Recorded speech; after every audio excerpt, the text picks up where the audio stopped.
luolassa, mikä on tehnyt Isi ja Akseli ja Onni-Pekka. Ja annan tämän kameran hetkeksi Akselille. Akseli näyttää tämän lumiluolan sisään käynnin kuvaamalla sen. Tarpeeksi kauan. Lähetkö vaikka roskiksella päin tänään? Okei.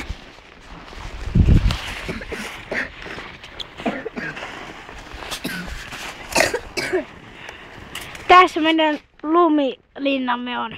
Eiku luolamme. No niin, nyt minä annan tämän takaisin Isille. Oota hetki. Kuule kohta tounaa. Okei. Näkyy, miten tänne mennään sisään. No niin, hyvä. Ja Isi jatkaa tästä näin ja Akseli tulee perässä. Eli tänne näköinen on se sisäänkäyntiaukko. Ja nyt mennään tänne luolan sisälle.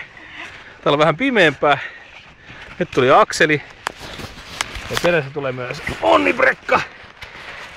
Ja tämä on siis, kuten näette, niin äärimmäisen iso. Eskimot olisivat kateellisia, jos näkisivät tämän. Ja tämä jatkuu niin moneen suuntaan. Ja tämä on tehty noin 16 vuotta yhdessä. Ja kohta se on valmis. Mitäs sanoo pojat?